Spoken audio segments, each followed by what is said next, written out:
Hashtag bring back National Dex. I'm so pissed with Pokemon because they removed Trubbish. It's like the best Pokemon ever.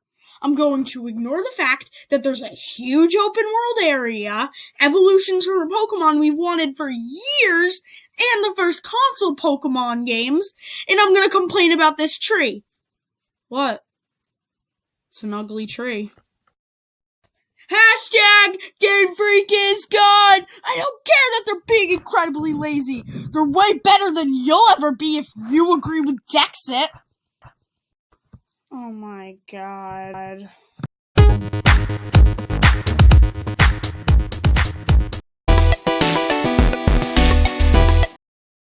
Now, as of the day of recording this, Sword and Shield is coming out tomorrow.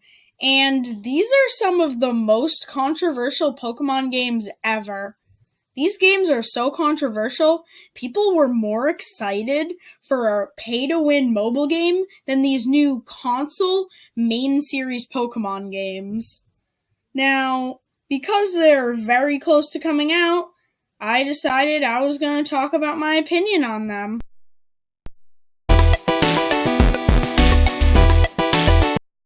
First up on the list of new features is Galarian forms. Galarian forms are a lot like Alolan forms. The only difference is some of them will be able to evolve into new evolutions. While this is cool in concept, this means that in the new games, we won't be able to evolve some of these Pokemon. Like, we finally got a Farfetch'd evolution, but it's only gonna be for Galar. The next new feature is really amazing. There is going to be a huge open world area in the middle of the Galar region. Now, this is really amazing because a lot of people have been asking for an open world Pokemon game, and in a way, we're kind of getting it.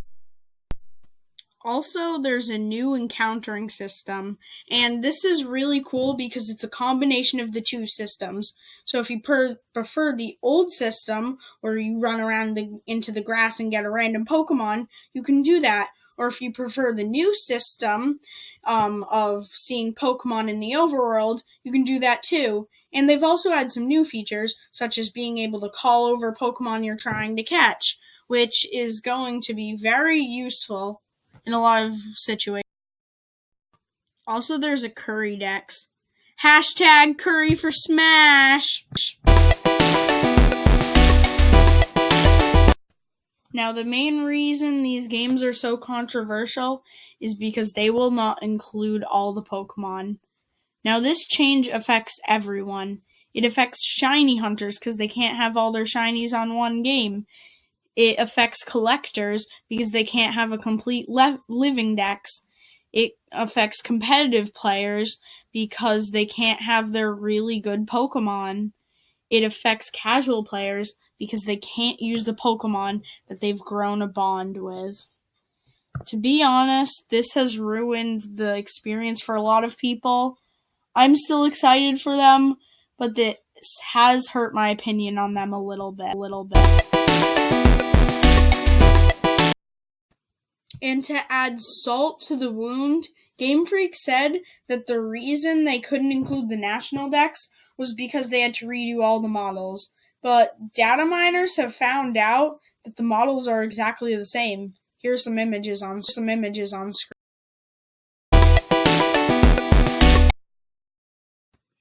In conclusion, these games have many flaws, causing them to be one of the most controversial Pokemon games yet, but at their core, they still have the Pokemon gameplay we all know and love, and they've added tons of new awesome features to keep these interested.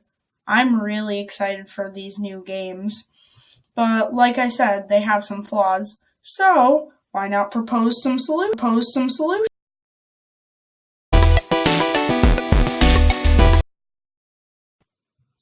Now, the thing about this problem is it won't affect the games till Pokemon Home comes out. Because the thing is, not having a National Dex won't matter because you can't transfer up Pokemon anyway until Pokemon Home comes out. So the solution to this problem? Just make it so that there's a free update when Pokemon Home comes out that adds the remainder of the Pokemon. And if they really want Sword and Shield to be National Dex lists, then they can just add them in Ultra Sword, Ultra Shield, Sinnoh remakes, or Let's Go Johto, whichever games come next. And if they really don't want to add the National Dex back, at least add it for Gen 9. Okay, Game Freak? Please do that. Or I guess they could be like EA and charge like $10 for the National Dex.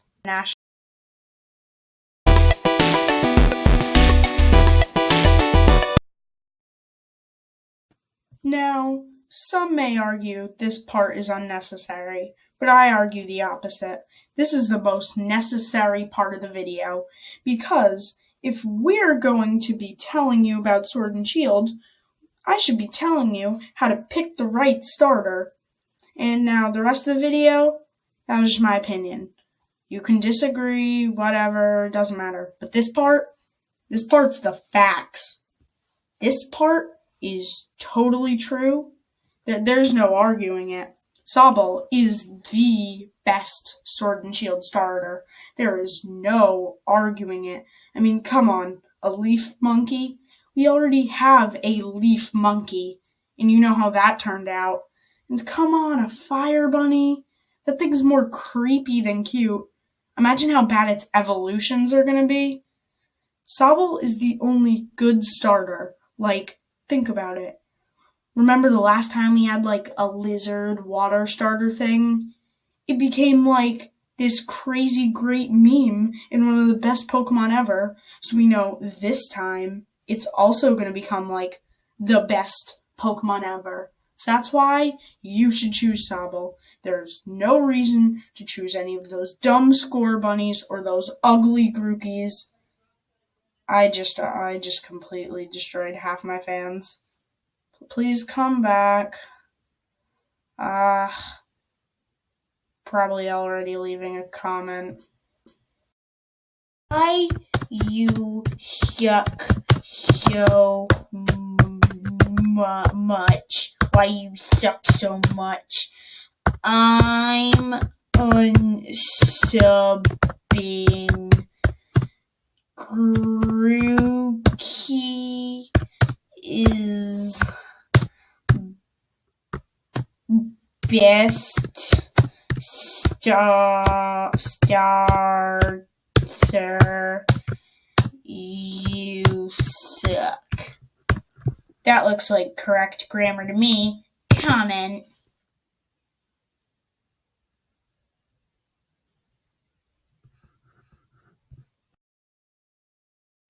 What the hell has this video become? It was just a normal video talking about Sword and Shield and how I felt about it. Now I'm talking about why Sobble's the best starter and making unnecessarily long comment portion thing, clips, whatever you want to call that. I have problems. Thank you guys so much for watching. Remember to like and subscribe. I'm just saying that because all the other YouTubers say that. I want to sound relevant. Seriously, can you subscribe? I want to brag to my, one friend that I have a lot of subscribers. Nah, just kidding. I don't have any friends. Anyway, let me know what you're excited about in Sword and Shield using hashtag Currydex is better than National Dex. Bye.